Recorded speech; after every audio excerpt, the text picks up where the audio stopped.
ಸರ್ವೇ ಭವಂತು ಸುಖಿನಃ. ಇಂದಿನ ಪಂಚಾಂಗ. ಇಂದು ಶ್ರೀ ಪರಾಭವನಾಮ ಸಂವತ್ಸರ ಉತ್ತರಾಯಣಿ ಗ್ರೀಷ್ಮ ಋತುವು ಅಧಿಕ ಜ್ಯೇಷ್ಠ ಮಾಸೆ ಕೃಷ್ಣ ಪಕ್ಷೆ ಇಂದು 14ನೇ ತಾರೀಕು ಭಾನುವಾರ ಚತುರ್ದಶಿ ತಿಥಿ ಹಾಗೂ ಇಂದು ರೋಹಿಣಿ ನಕ್ಷತ್ರ. ರೋಹಿಣಿ ನಕ್ಷತ್ರದಲ್ಲಿ ಚಂದ್ರ ಉಚ್ಚ, ಹೀಗಾಗಿ ಇವತ್ತು ಎಲ್ಲರಿಗೂ ಭಾವನೆಗಳು ಸ್ವಲ್ಪ ಜಾಸ್ತಿಯಾಗೇನೆ ಇರುತ್ತೆ. ಮೇಷರಾಶಿಯವರಿಗೆ ನಿಮ್ಮ ಕುಟುಂಬದಲ್ಲಿ ಇವತ್ತು ಬಹಳ ಭಾವುಕತೆಯನ್ನು ನೀವು ನೋಡಬಹುದು.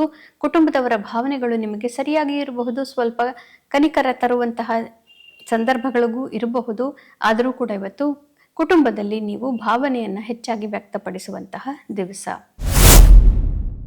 ವೃಷಭ ರಾಶಿಯವರಿಗೆ ನಿಮ್ಮ ರಾಶಿಯಲ್ಲಿ ಚಂದ್ರ ಇದ್ದಾನೆ, ಉಚ್ಚ ಚಂದ್ರ, ಹೀಗಾಗಿ ಇವತ್ತು ನಿಮ್ಮ ಭಾವನೆಗಳಿಗೆ ಬಹಳ ಪ್ರಾಮುಖ್ಯತೆಯನ್ನು ನೀವೇ ಕೊಟ್ಕೊಳ್ತೀರಿ.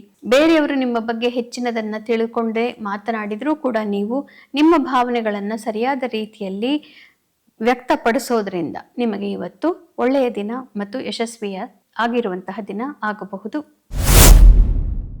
ಮಿಥುನ ರಾಶಿಯವರಿಗೆ ಇಂದು ಸ್ವಲ್ಪ ಕಷ್ಟಕರವಾದಂತಹ ದಿವಸ. ಹೆಚ್ಚೇ ಕಷ್ಟ ಆಗುತ್ತೆ. ಭಾವುಕತೆಯ ವಿಚಾರಗಳಲ್ಲಿ, ಮಿತ್ರತ್ವಗಳಲ್ಲಿ, ಪಾರ್ಟ್ನರ್ಶಿಪ್ ಇತ್ಯಾದಿಗಳಲ್ಲಿ ಒಡಕು ಉಂಟಾಗಬಹುದು. ಹೀಗಾಗಿ ಇವತ್ತು ಸ್ವಲ್ಪ ನಿರ್ಧಾರಗಳನ್ನು ಮಾಡದೇ ಇರುವುದು 2 ದಿನ ತನಕ ಒಳ್ಳೆಯದು. ಕರ್ಕ ರಾಶಿಯವರಿಗೆ ಅತ್ಯುತ್ತಮವಾದಂತಹ ದಿವಸ. ನಿಮ್ಮ ಮಿತ್ರರೊಂದಿಗೆ ಇವತ್ತು ಭಾವುಕವಾದಂತಹ ಕ್ಷಣಗಳನ್ನು ನೀವು ಹಂಚಿಕೊಳ್ಳಬಹುದು. ಧನಾಗಮ ಮತ್ತು ಇಷ್ಟಾರ್ಥ ಸಿದ್ಧಿ. ಸಿಂಹ ರಾಶಿಯವರಿಗೆ ಕಾರ್ಯಕ್ಷೇತ್ರದಲ್ಲಿ ಜವಾಬ್ದಾರಿಗಳ ಜೊತೆಗೆ ಬಹಳ ಭಾವುಕವಾದಂತಹ ಸಂದರ್ಭಗಳನ್ನು ನೀವು ನೋಡಬೇಕಾಗಿ ಬರಬಹುದು. ಇದರಿಂದ ಮನಸ್ಸಿಗೆ ಸ್ವಲ್ಪ ಹೆಚ್ಚೇ ಕ್ಲೇಶವಾಗಬಹುದು.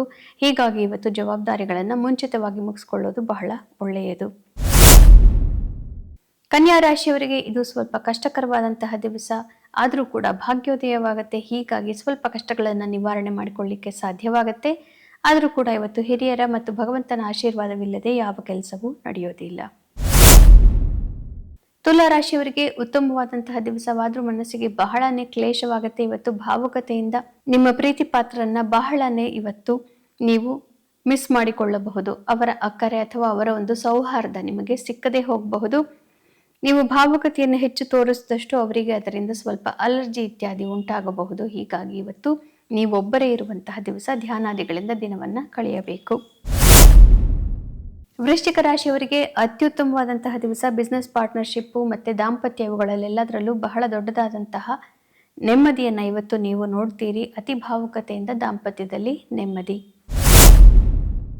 ಧನು ರಾಶಿಯವರಿಗೆ ನಿಮ್ಮ ಸಾಮಾಜಿಕ ಚಟುವಟಿಕೆಗಳಲ್ಲಿ ಸ್ವಲ್ಪ ನಿಮ್ಮ ಆತ್ಮವಿಶ್ವಾಸ ಬೇರೆಯವರಿಗೆ ಸ್ವಲ್ಪ ಅಹಂಕಾರ ಅನ್ನೋ ರೀತಿಯಲ್ಲಿ ತೋರಿಸಬಹುದು. ಹೀಗಾಗಿ ಇದರಿಂದ ನಿಮಗೆ ಇವತ್ತು ಕೆಲವು ತೊಂದರೆಗಳನ್ನ ನೀವು ಪಡೆಯಬೇಕಾಗಿ ಬರಬಹುದು. ಹಾಗಾಗಿ ಸಾಮಾಜಿಕ ಚಟುವಟಿಕೆಗಳಲ್ಲಿ ಇವತ್ತು ಸ್ವಲ್ಪ ಗಮನ ಅವಶ್ಯಕ.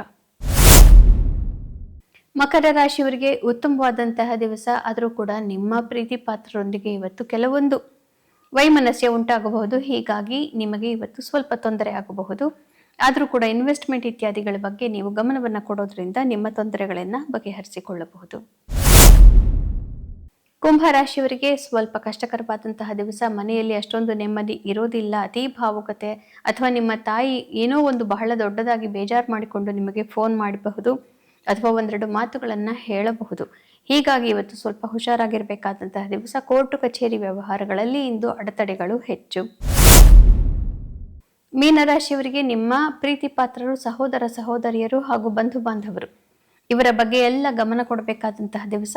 ಇವರನ್ನ ಎಷ್ಟೋ ಒಂದು ಸಂದರ್ಭಗಳಲ್ಲಿ ಅವರು ಯಾವಾಗಲೂ ನಮ್ಮ ಜೊತೆ ಇರ್ತಾರೆ ಅನ್ನೋ ರೀತಿಯಲ್ಲಿ ಅವರನ್ನ ವಿ ಆರ್ ಟೇಕಿನ್ ಫಾರ್ ಗ್ರಾಂಟೆಡ್ ಆ ರೀತಿಯಲ್ಲಿ ಇರುತ್ತೆ. ಆದರೆ ಇವತ್ತು ಹೆಚ್ಚಾಗಿ ಸಮಾಧಾನವಾಗಿ ನೀವು ಮಾತನಾಡಿಸುವಂತಹ ದಿವಸ. ಆತ್ಮವಿಶ್ವಾಸ ತುಂಬಾ ಚೆನ್ನಾಗಿದೆ. ಕಾರ್ಯಕ್ಷೇತ್ರದಲ್ಲಿ ಯಶಸ್ಸು. ಪುನಃ ನಾಳೆ ಭೇಟಿಯಾಗೋಣ. ಗೀತಾ ಶ್ಲೋಕಗಳನ್ನು ಶ್ರವಣ, ಪಠನ, ಮನನ, ಲೇಖನ ಮಾಡಿ. ಇದರಿಂದ ಒಮ್ಮೆಯಾದರೂ ಮಾಡಿದರೂ ಕೂಡ ದೊಡ್ಡದಾದಂತಹ ತೊಂದರೆಗಳಿಂದ ನಾವು ನಮ್ಮನ್ನು ಪಾರು ಮಾಡಿಕೊಳ್ಳಬಹುದು. ಶುಭಮಸ್ತು. ಶ್ರೀ ಕೃಷ್ಣ ವಿಜಯತೆ.